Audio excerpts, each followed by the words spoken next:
कार्यक्रम उद्घोषक मेरो मित्र जितेन बान्तावा राई कहाँको हो भन्ने कुरै पहिलो प्रश्न छ यहाँ।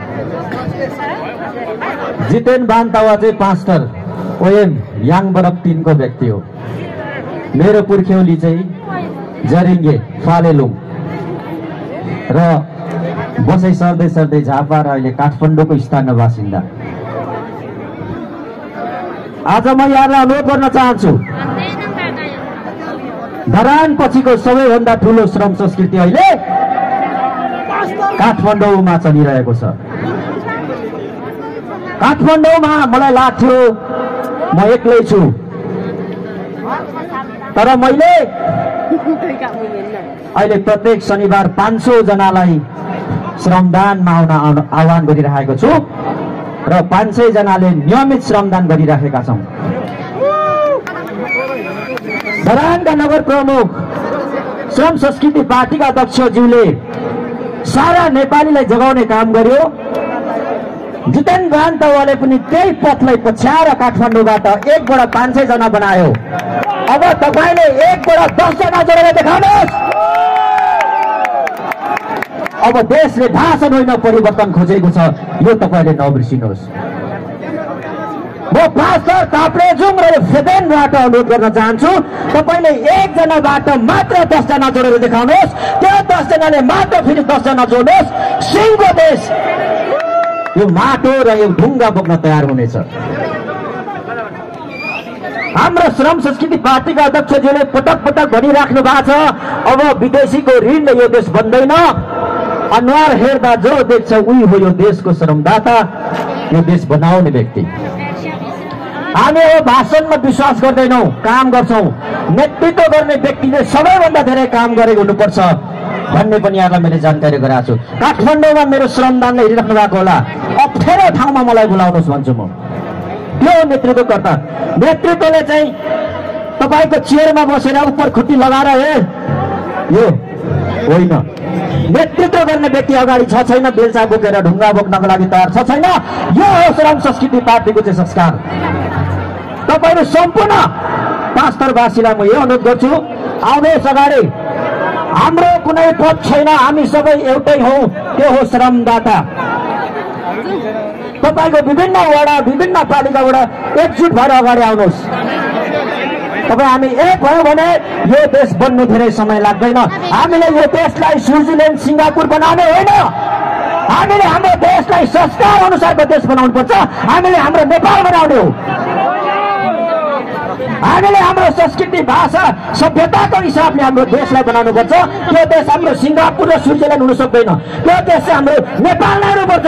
हामीले नेपाललाई नेपाल जस्तो बनाऊ।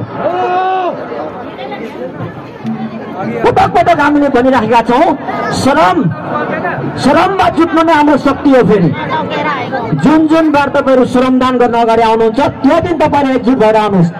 अब अहिले देशको लागि हामी सरकारमा राज्यमा पुगेछौँ भने 3 दिन अफिस, 3 दिन कार्यालय, 4 दिन काम काम काम काम काम।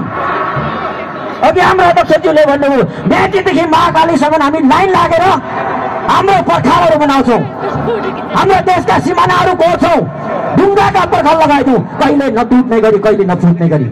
हामी तयार छौँ। जितेन बान्तवा युवाको आवाज हो, यो नबिर्सिनु। काठमाडौँमा म जस्ता 10 जना मात्र युवाले साथ दिएको भए जङ्गी अड्डामा अथवा शीतल निवासको अगाडि आर्मीले गोली ताक्दाखेरि म मात्रै थिएँ, त्यहाँ म मात्रै थिएँ। मलाई गोली हान्नुहोस् के मेरो नाकको मेरो अनुहारको साइज हेरेर हामीले चाहिँ जहिले पनि गिरगिराउनु पर्ने? यो देशमा शासन गर्ने अधिकार हाम्रो छैन। त्यतिखेर सेनाहरू मलाई गोली चलाउन पोजिसनमा आइसकेको थियो, डराइन। आन्दोलन त धेरैले गरे, तर परिवर्तनको लागि गोली खान यदि तयार छ भने त्यो जितेन बान्तवा पनि हो। हाम्रो पार्टीका अध्यक्षज्यूले 10 वर्ष 15 वर्षको सङ्घर्ष गरेर आज यहाँसम्म आइपुग्नु भयो। त्यसमा हामी सबै लागौँ। हाम्रो कुनै पद छैन, हाम्रो कुनै कोसिस छैन, हामी सबै श्रमदाता हो। हामी बराबर छौँ। यहाँ मञ्चमा उभिएर बस्नेले भन्दा टाढोबाट हेर्नेले हाम्रो कुरा प्रश्न बुझिराख्नु भएको छ। म यहाँ उभिएर भाषण गर्दैछु त्यसको अर्थ यो होइन कि म भन्दा यो माथि छ, तपाईँ मभन्दा माथि हुनुहुन्छ जसले परबाट बसेर हिँडिराख्नु भएको छ। त्यो श्रम संस्कृतिको साँच्चा सेना। म सबैलाई यहाँबाट अनुरोध गर्न चाहन्छु, जाग्छ फेरि जाग्छ भन्छ र अब जाग्छ, तर कसरी जाग्छ?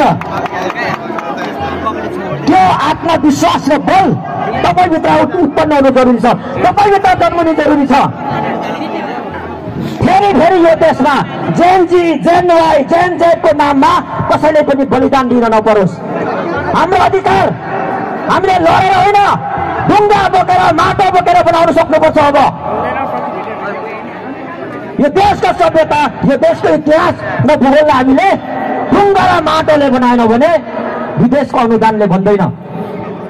अहिले प्रत्येक नागरिक नेपालीको थाप्लोमा 1 लाख रुपियाँ विदेशी ऋण छ, थाहा छ तपाईँहरूलाई?